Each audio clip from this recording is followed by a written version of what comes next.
And finally, I am here with our newly crowned Binibining Pilipinas International 2024. Grabe, a few weeks ago, she was just Binibining Pilipinas candidate number 40, but That's look right. what Hi, Sir difference, what a Adam. month makes you're now a I Binibining know. Pilipinas I queen! know. Can I cry now? Oo. Hasn't sunk in yet na ikaw ang I know. 60 at Binibining It's Pilipinas so much to take queen. it in. Hindi Oo. enough yung 1 to 2 days. I Mhm. think I need weeks for this. Oo. Grabe. I am so overwhelmed after all the realization. Like it's really my destiny to be Mm. here, knowing that the first ever Binibining Pilipinas was named Myrna, and Yes. then after 60 years, Naulit. another Uli. O, di Myrna. ba? What That's just coincidence is that? yeah, that is destiny. And I'm so grateful to be here. I'm grateful that I decided to join Binibini on its 60th anniversary. Grabe. Grabe. Sobra. Sobra. So, how are I'm you? speechless. How has the first 48 hours like? It was well spent. I spent it with my family. I was able to celebrate, do a mini celebration with them yesterday. It's really good that my family is there to support me ever since the beginning of my journey here in Binibining Pilipinas and until the end because two of my siblings who's in abroad go home for the finals the other night just to watch it for me, and then they're coming back to abroad na this few days. Full support sila Yeah, sa'yo. yeah, O, di ba? I Kaya that know. makes the victory so much sweeter. Sweeter. Yeah.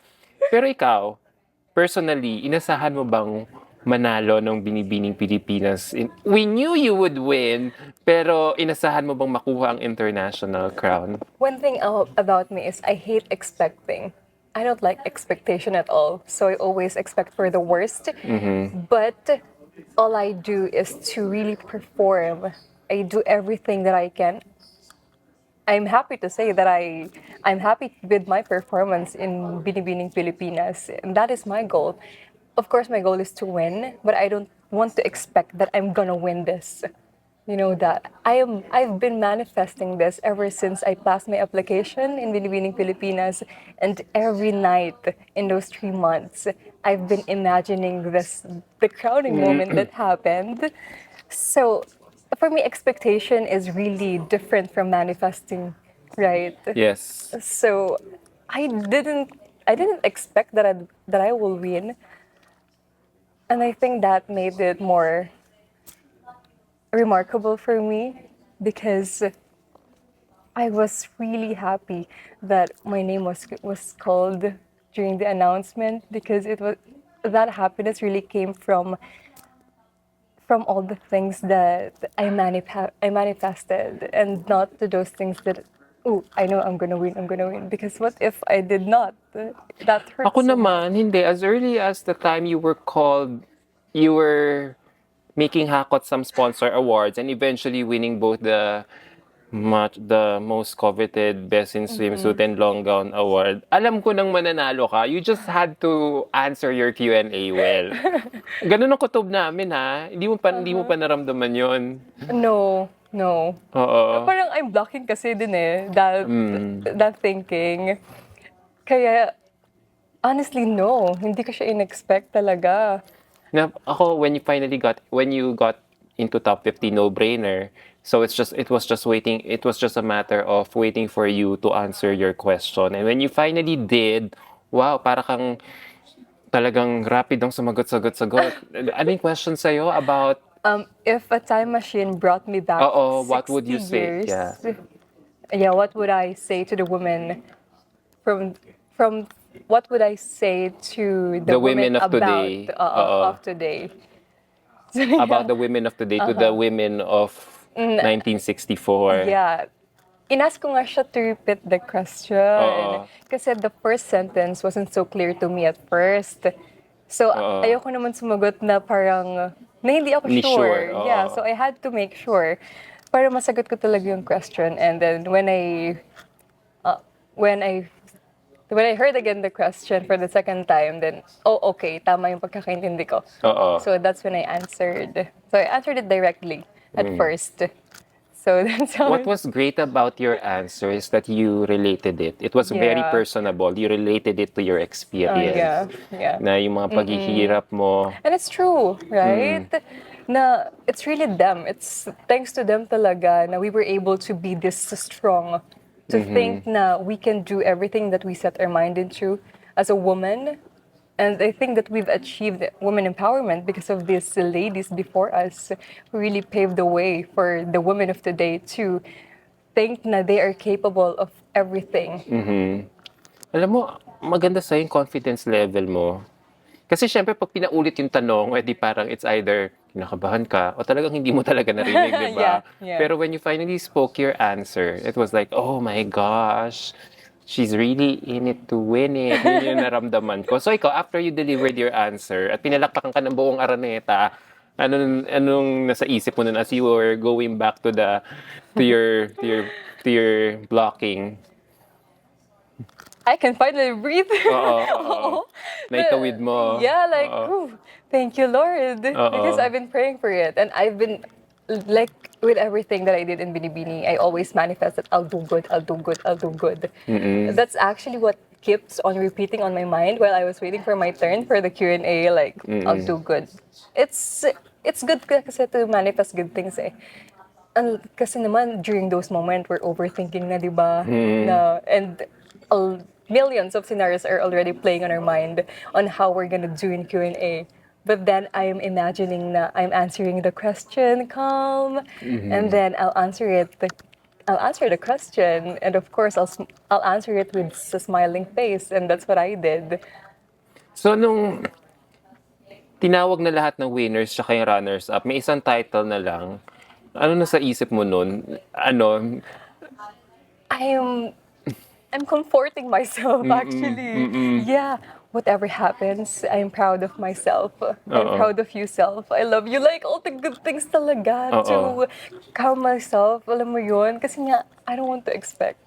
I hate expecting talaga. Opo. Kasi I've joined many pageants before. And one of the things that it taught me is to never expect anything. Until the crown is in your head. Dun ka pa lang talaga magsasabi na, I did it. You know that? Yes. But before that, no expectation. Basta enjoy lang. And that's what I did. So, of course, ang dami pang ladies na deserving din because everyone answered so well and performed so well that night. I was so amazed. Sobrang gagaling nila that night. And I'm so proud of all my Binibini sisters talaga. I was backstage. Since I'm the last candidate, I was able to watch every performances. And they did well. And every time they go out sa backstage, tatanungin nila ako, did I do well? How was it? How was it? You did perfectly great. That was so good. You should be proud of yourself. It's nice that you were able to, develop. You saw it that way, na ginawa ka na nilang feedback reference kapag kaysa 'di ba instead of minding your own space, ano ba? Tama ba anong gagawin ko sa pasarela ko? Tumingin ka ng tingin sa salamin kung everything would And be all right. One thing is you've already prepared for it. You know what to do. You rehearsed for the routine hundred of times, right? So what's the sense of thinking it over and over again? You just have to calm yourself and really presence talaga. Like, kailangan mong maging calm and you should know na you're there to enjoy and not to do it perfectly. Alam mo yun? Exactly. So Yeah. now that you have the title, what sort of messages have you been getting from the public? A lot of congratulatory messages, honestly, but I wasn't able to open kahit one. Kasi nga, it's a lot. Like, yung inbox ko, super sabog siya at the moment. And hindi pa ako nakakapag-post ng appreciation to all the people who've supported me. So, since hindi ko pa kasi mas-sync in lahat, I'm just so overwhelmed with everything. Sabi ko nga, it's not enough talaga yung the past days. But slowly, nag-sink in na siya. It's normal. It's normal, yeah. Huwag mo na isipin lahat ng ano, bask in Yeah. your victory. This is a once in a lifetime thing for I you. know. Tapos to be crowned pa on I their know. diamond year, di ba? Grabe. Hindi ko ma-imagine kung gaano siya kalaki at the moment. Mhm. Tapos all your fellow Binibining I Pilipinas know. queens, Oh my they're God, they're all there. congratulating you, di ba? They're all Parang they're welcoming you witnesses. to the I sisterhood. know. Grabe, fans lang ako dati nila. Miss Catriona Gray, Miss Pia Wurtzbach, Miss Gloria Mm-mm. Diaz, Miss Marge Moran was just asked me a question. Grabe, and they were all there. They judged me that night. And I'm so Mm-mm. honored that I was able to get noticed by them. Yes, Grabe, it's yes. so much. And I'm just really grateful for this opportunity. Now, it's not just for me kasi when I came here in Binibining Pilipinas, I already have so many people behind me. And now it's more than bigger now. Kasi it's not just my province. It's not only about my team now. It's about the whole Philippines. Yes. Right? And grabe na nilabot ako. Grabe. What do you think? Abraha is rarely represented in the That's right. international That's right. stage. So what do you think this signify about Abra in general? Abra is so beautiful. It's such a beautiful place with beautiful people, talented people. We are just so calm, I think, Uh-huh. na parang, and also we're located in the middle of the Cordilleras kasi. We're in the heart of the Cordilleras. So that's why people don't know us yet. It's Uh-huh. because we're so far away from the civilization. Uh-uh. But now that, well, I was able to introduce Abra to the whole Philippines now and also to the whole world, I think. So, Abra, we have so much to offer, not only nationally, but also internationally with our products, with the talented people. I've said this to you before. We are the home of the National Living Artist, right? So we have full of surprises in Abra, and I'm so happy that I'm able to introduce my province and the things that we can do. And I think it will continue to happen. I'm gonna ask you a pageant question. And since we're talking about your province, and now that you're in the spotlight right now, yeah, what do you think your province can contribute to the whole world? So many things.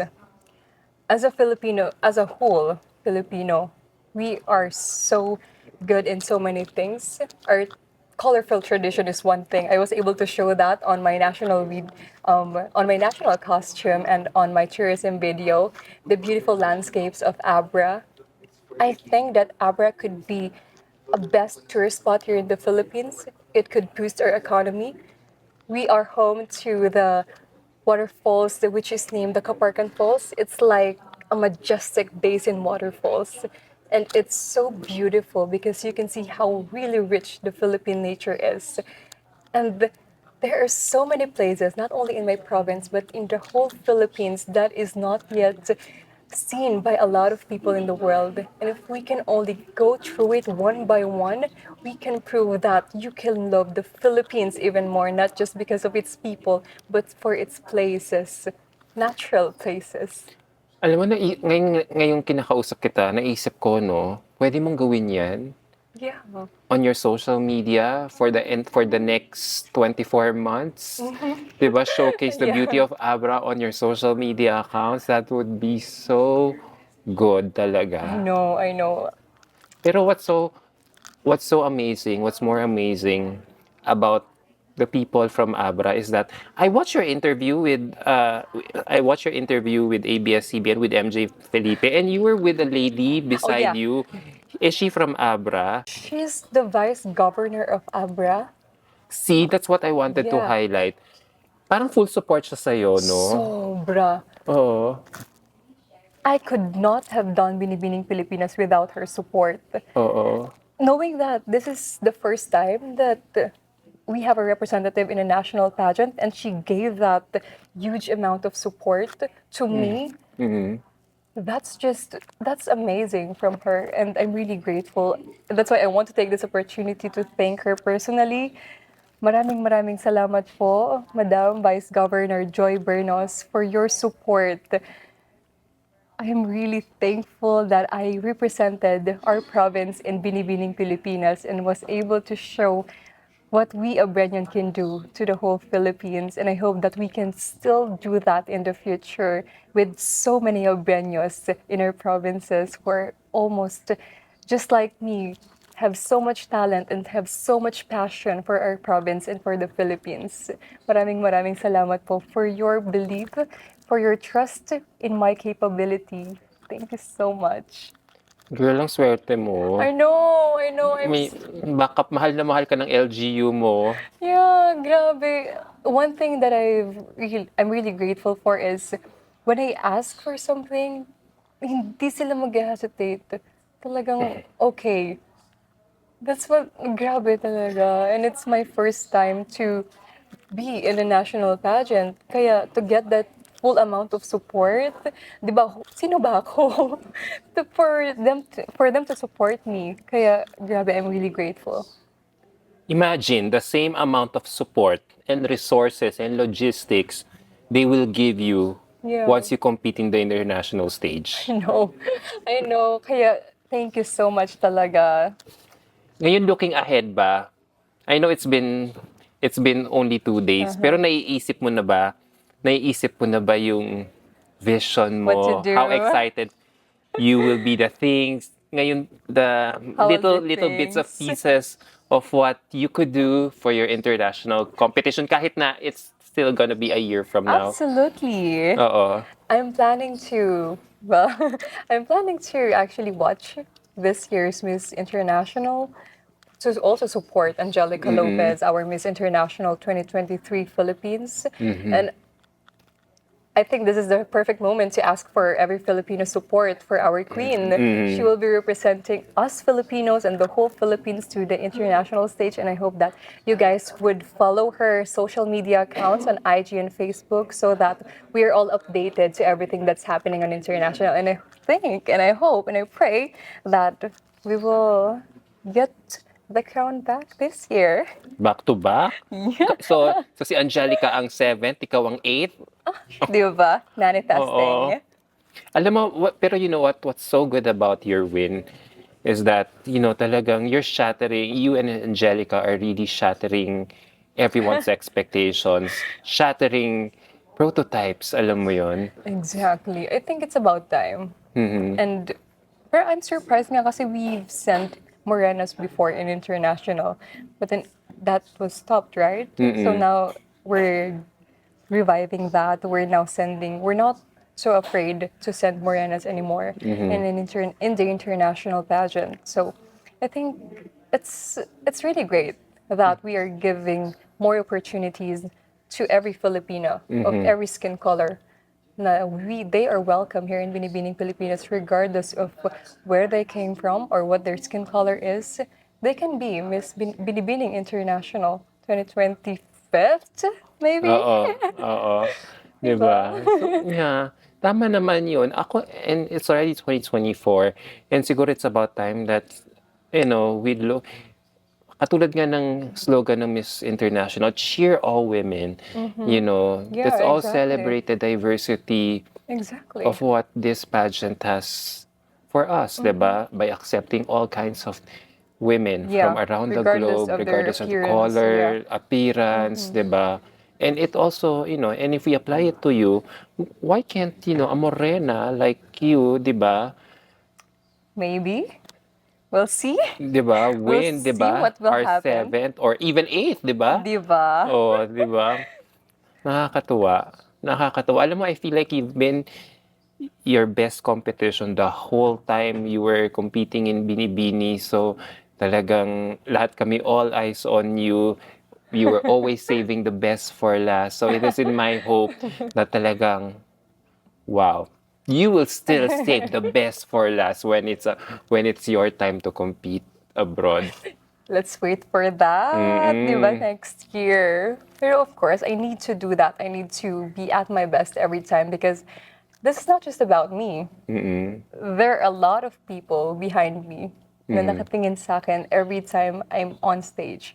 So I can't disappoint these people by doubting myself, right? Mm-hmm. So I have dedicated everything that I did here in Binibining Pilipinas to all the people who's genuinely supporting me from the very first that I step on the Binibining Pilipinas stage. Yun naman ang maganda eh. Yeah. Yun naman ang I have maganda. something to fight for kasi. That's why I'm always at my best. And it's Yan ang gusto ko. Yan yung talagang may hugot, may pinaglalaban, may istorya. yeah. Yan. May grit. Yun, that's what I'm true grit. Yeah. If the girl has grit, talagang hindi mo na kailangan utusan. Siya na magkukusa talaga Oh, mag-train yeah, actually, I'm the one who decided everything. for Everything that I did, for that I wore, the gowns you wore. yeah. Oo. It's all my choices, even my national costume. Like, I was the one who's really, Hands-on. yeah, Yeah. On top of every decision-making process involved for your yeah. candidacy. And I'm very grateful for my team for letting me do that, for trusting me with everything. Although they're the one who's making it happen. Pero ikaw yung arkitekto, ikaw That's ang right. brain. That's right. Kasi one thing that's important for me is how I feel on stage. Because at the end of the day, I'm the one who's on stage. Performing So, on yeah. stage, So yeah. I need to feel happy with everything That that's you're showing. exactly. So that's what I did. And I'm happy that it all went well. And now, you finally deserve to have some relaxation Not yet. by eating anything you want kasi you've been working No. so hard. Pero lahat naman nakakain ko. Even Wow. because of the pagod kasi. Oo nga, nakaka-relate ako. Pag Oo. nagko-cover din ako, pumapayat din ako. Oo, sa puyat. Sa puyat, kakahabol sa kanila. Yeah. True. Oo. Nakita ko yung habol mo nung mga nakaraan, especially nung Lagoon fashion show. Oo.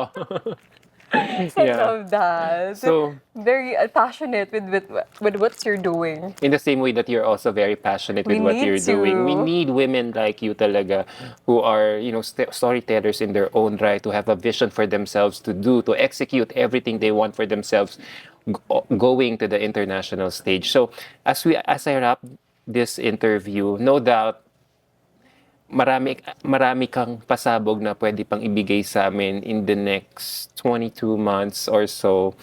So, right now, looking ahead of your reign, what's the best thing about being a Binibining Pilipinas title holder?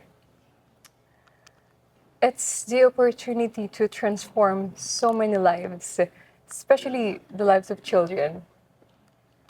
My story from humble beginnings. I came from a humble family with without the resources that we needed growing up. And I know that so many children are also experiencing this.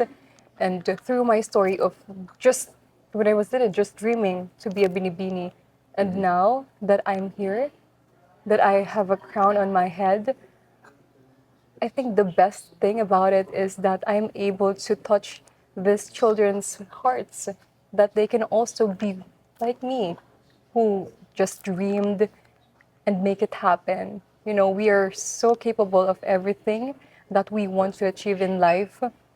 And I'm just so thankful and grateful that I'm able to share this with so many people, with so many Filipinos here in our country, because I think it's what really matters, and it's the essence of being here, of being a beauty queen, of having a crown in your head. That is to touch the hearts of the Filipinos, to transform their lives by what our story is. And that's the greatest thing that I can ever share with people. My story of how I believed in myself, that I am capable to be a binibini, and you are capable to achieve your dreams and your goals if you believe that you can, if you just trust the process, because the process is so hard, but you need to trust this because those broken pieces, it will always come back to its right places in the right time. Beautifully said. Continue sharing your story. Continue sharing what you have, your resources, everything talaga because it's really resonating to us. We can really feel your authenticity. Thank Yeah, you. more Thank than your you. pasarela skills, it's really your personality, your good heart that probably, made the judges make I'm grateful choose for you. that. Thank you, Sir Adam. That means a lot coming from you. Yeah, the scrutiny that you went through for the past 3 months is really excruciating. So for you to emerge victorious means there's something in you. Thank You you. always Thank keep you. remembering that kahit na sometimes talaga there will be parts in your reign na you will go through challenges, That's difficulties. normal, yeah. At the end of the day, you must have done something good and always look at that as something to fuel you for the next 22 months. Wow! Thank you so much. Thank you, Sir Naiisip ko na Adam. the years, I mean the rain that you'll be doing. So God bless you. God bless you too, Yeah. and I'll see you more times. Sana makover kita sa Japan. Yeah. Let's go, let's Yeah. go. Yeah, let's have fun in Japan. So, marami pong salamat, Binibining Here. Pilipinas, for allowing me to interview all your newly crowned title holders today. Marami pong salamat for the opportunity. And Myrna, Thank you, Sir I can't wait for the Adam. good things that you'll be showing us throughout your reign. Ingat po kayong lahat until my next interview. Bye. Bye! Thank Yay! you. Thank you.